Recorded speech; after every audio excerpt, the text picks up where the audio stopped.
Welcome to Mom's Life Made Simple, the podcast for moms who want to go from chaos to calm, from overwhelmed to organized, and to find balance between family responsibilities and personal growth. I'm your host, Chanel Nielsen. Let's make mom life simple. Hello, and welcome to the Mom's Life Made Simple podcast. I'm your host, Chanel Nielsen, and today I want to talk about margins. I'm in a book club and we read a book that we all talked about had large margins, which is pretty interesting. It had nothing to do with the book, but the words were kind of, not taking up the whole page. And what it did is it allowed us to turn the pages faster. When we turned the pages faster, we felt like we were super readers. We were flying through this book. And that feeling of getting through the book faster was motivating. It actually made us want to read more. And even though it was kind of a longer book, it didn't feel that long because we were flipping pages so often, if that makes sense. It made us feel like we could get through it. And I was thinking about this idea of margins, and a confession is I have not been giving myself quite as much margin as I need in my life right now.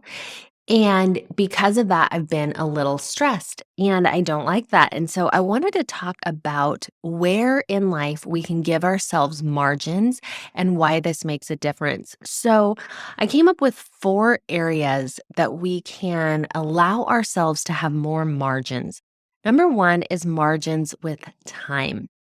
So when you give yourself margins with time, you're kind of planning for the worst case scenario. And how often does the worst case scenario happen? When you have kids, someone can't find their shoe, you're trying to get out the door and someone needs to go to the bathroom, or you have a little one in diapers and they did go to the bathroom and you need to do a last minute diaper change, whatever. And there's a lot that can throw off our perfectly laid plans to be on time.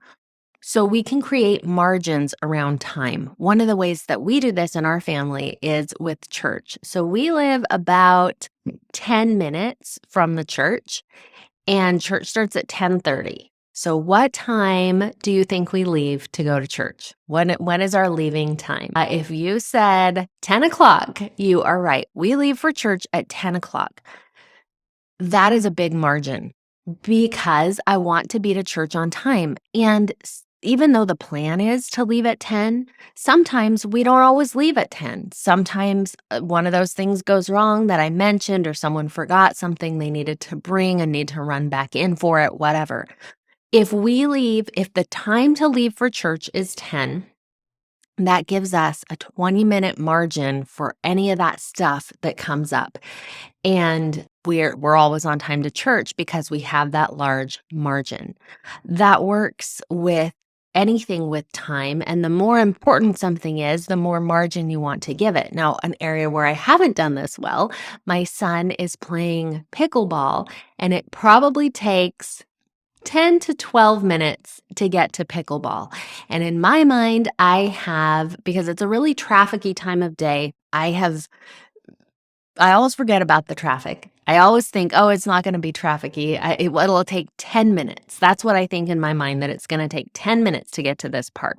When there's traffic, it takes more than 10 minutes. And so as you can imagine, without that margin, we plan to leave at 4:50 for the practice that starts at 5. And without that margin, often we're leaving at 4:52, we're leaving at 4:53, and we're getting there late, because even if we left at 4:50, all the lights would have to be green and we'd have to hit them just right to get there right on time. That is what life is like living with no margin. And it's stressful because every time I get to a light, I'm like, oh, turn green, hurry, I've got to go. It's this hurry, frantic energy. Maybe you've felt that. The answer is margin. Give yourself that margin. So you need to plan to leave much earlier than you actually need to leave. And if you get there a little early, that's okay, right? You're giving yourself that margin, and that margin is what gives you peace of mind. I had a friend, on a side note, I had a friend who was terrible with time, and it was because she would always underestimate the time to an extreme and think that things would take so much less than they took. So take a good hard look. It's not just with driving to get places, it's with how long things are going to take you. You want to overestimate so that you have margin on either side and you're not trying to cram things into a place where they just don't fit. All right, number 2 place you can add margin in your life is margins of working ahead. So for me, the idea for this podcast came up because I recognized that I didn't have enough margins with my podcast. By the time this podcast airs, it will have been about a month and a half ago that I ran a podcast. I thought everything was fine. I recorded it. I used my normal, everything that I do normally. But there was an issue with the software and it glitched out. And if you watched it on YouTube, you can see I'm still talking, but no audio is being recorded. If you listen to it, this is the one on marriage. If you are in the future and you haven't listened to that, I'm going to repost it with all the audio. So I actually took it down. You can't find this on the podcast right now because at about 3/4 of the way in, the audio just stopped and you couldn't hear it. And so I knew I looked into it. It wasn't fixable. I needed to redo the podcast. But because I hadn't given myself enough margin, that was just one more thing. And instead of being ahead with the podcast, I was now behind with the podcast. What I like to do, what I generally do, but hadn't done at that point, is to give myself a large margin with the podcast by recording it at least a month in advance. So when we're starting the month, everything for that month is done. And what that does is it means I'm not recording under duress. It's not like I have to record today because this is going live tomorrow. No, I'm recording when I have time, when I have energy, when the conditions are optimal for me to record. And that's a really good place to be. It makes for a better quality podcast because I'm not rushing to do it. And it also gives me just peace of mind. Now, maybe you're not a podcaster, but this is applicable in other areas of our life too. Maybe you need margins of working ahead for your meal planning. Maybe that means something as simple as putting dinner in the crock pot in the morning so that you aren't having to cram dinner time in between picking up kids from school and getting off to your next activity. Dinner is ready for you. Maybe it's freezer meals. Maybe it's something else. Whatever working ahead, whatever your work is, what can you do to work ahead to create margins so that this time when you need to do something isn't compressed? So you're not up against the gun, right? You're not under the gun. Is that phrase? You're not under the gun. You're not doing it at the last minute when it becomes super stressful. Now, some people will say, well, I work good under a deadline. Like that's how I work the best. And if you say that, I would say, then give yourself, like we do for church, give yourself an earlier deadline.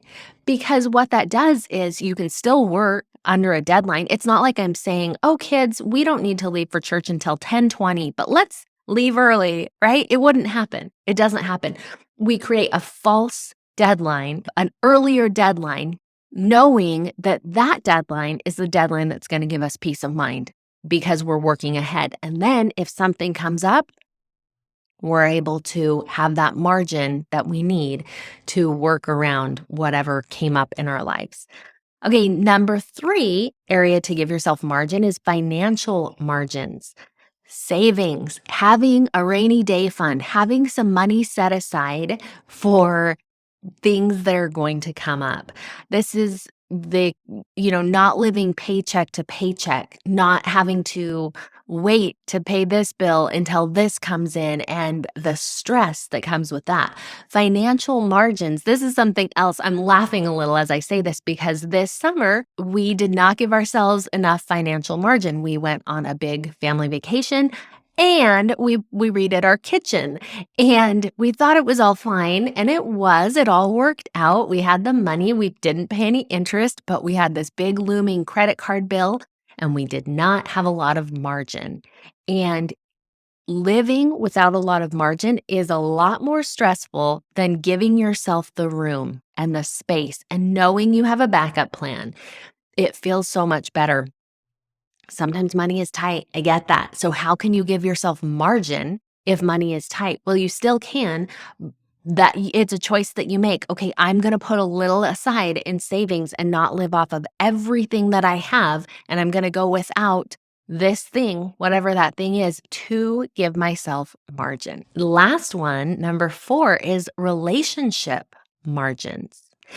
Now, this is maybe a little bit harder to see, a little bit different. But as I thought about this idea of margins in relationships, I thought, is there ever a time when we're just doing the bare minimum? We're not putting effort or energy into our relationships. And so when some little conflict comes up, there's no buffer there. It just cuts straight to the heart. It's like, that too? On top of everything else, right? When we have margin in our relationship, it's like we're building up this goodwill, this just buffer so that the little things stay little things and they aren't reopening any, just seeming like a major catastrophe in the relationship. So relationship margins mean that you're putting in the effort, the energy, the love, the compassion into that relationship, even on times when it's not a crisis, times when you don't have to. It's providing that margin. And that's one to ponder. What does that mean in your marriage, with your children, with your friendships? How can you increase the margin in your relationships? So I wanted to talk about this because the things that I often talk about simplifying your mom life, in all reality, margins are what make it all work. So margins give you that peace and calm. And so you might be wondering, well, how do I get those margins? Because that sounds really nice, but I'm super stressed already. So how am I going to get the margins and figure that out? Well, that is what we do. That's what Mom's Life Made Simple is all about. I've never said it that way, but that's what it is. It's creating those margins. It's giving you that buffer in all the areas of your life that allows for the peace, allows for the calm. So really quickly, Mom's Life Made Simple uses the MOMS method, which is mindset or manifestation, organization, mobilization, simplification. So think of like a piece of paper, just like I mentioned at the beginning of this book, with the really big margins and all the words are in the center. The mindset, the manifestation, is what the words on the page say. It is the thoughts that are going into this. Do I believe that this can all fit? Do I believe that this is all going to work? Are all these words on this page going to be meaningful? The organization is putting it all together. This is where the editor comes. They're going to, fix it around, make sure everything works and it's all workable. Then mobilization is taking action. That means this is more than just a theory. This is more than just a plan and a good idea. It's actually taking action and doing the steps in your life. How often have you come up with, great idea, New Year's resolution, something you want to do, but then it just falls flat and nothing happens? Well, mobilization means we get going. We take action on these things. And finally, simplification is just getting rid of, editing out anything that doesn't belong there. Taking a big red pencil and, crossing out what doesn't belong there and removing it from your life. So the MOMS method is the way that we get the margins. So I hope this has been helpful. Create some margins in your life. If you need help with that, reach out to me, ChanelNielsen.com/coaching, and we'll see you next week. Bye. Thanks for listening to Mom's Life Made Simple. Need some help making your mom life simple? I offer group coaching programs using my 4-step method called the MOMS method. This is a process of manifestation, organization, mobilization, and simplification that will give you the balance, progress, and joy you're looking for. Visit ChanelNielsen.com or find me on Instagram or Facebook at Chanel Nielsen Coaching. I love to hear from you. Reach out with your questions, your feedback, and let me know how I can help make your mom life simple.